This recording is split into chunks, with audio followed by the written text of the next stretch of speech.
नमस्कार,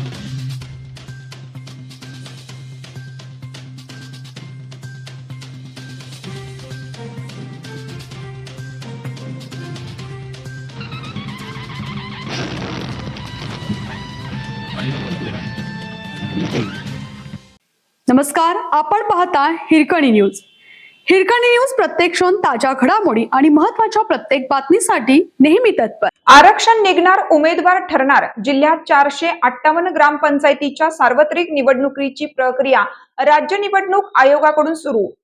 जिल्ह्यातील तब्बल 458 ग्रामपंचायतींची निवडणूक कोण लढवणार हे गुरुवारी दिनांक 11 जून रोजी आणि शुक्रवारी दिनांक 12 जून रोजी स्पष्ट होणार आहे. ग्रामपंचायतीच्या सार्वत्रिक निवडणुकीसाठी या 2 दिवशी प्रभाग आरक्षण सोडत काढली जाणार आहे.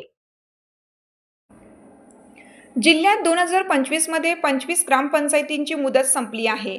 यावर्षी 433 ग्रामपंचायतींची मुदत संपणार आहे. यामुळे यावर्षाअखेर मुदत संपणाऱ्या एकूण 458 ग्रामपंचायतीच्या सार्वत्रिक निवडणुकीची प्रक्रिया राज्य निवडणूक आयोगाकडून सुरू आहे. त्याच्या दुसऱ्या टप्प्यात अंतिम प्रभाग रचनेची आता आरक्षण सोडत काढली जाणार आहे. प्रभाग रचनेची सोडत काढण्यासाठी तहसीलदारांनी अधिकाऱ्यांची नियुक्ती केली आहे. त्यानुसार दिनांक 8 जून रोजी आरक्षण सोडतीसाठी विशेष ग्रामसभा बोलवण्याची नोटीस काढण्यात आली. या नोटिसीनुसार किमान 2 दिवसांचा अवधी देण्यात आला आहे.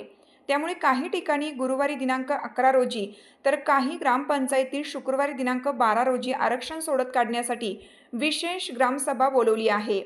प्रभाग आरक्षण सोडतीवर हरकती सूचना दाखल झाल्यास त्यावर सुनावणी घेऊन दिनांक 8 जुलै रोजी ते आरक्षण अंतिम होईल. आरक्षण निश्चित झाल्यानंतर काही दिवसातच प्रभागनिहाय मतदार यादी तयार करण्याचा कार्यक्रम जाहीर होईल. मतदार यादी ऑगस्टपर्यंत अंतिम होईल अशी शक्यता आहे. त्यानंतर सप्टेंबर-ऑक्टोबरमध्ये जिल्ह्यात निवडणुकींचा धुरळा उडणार आहे.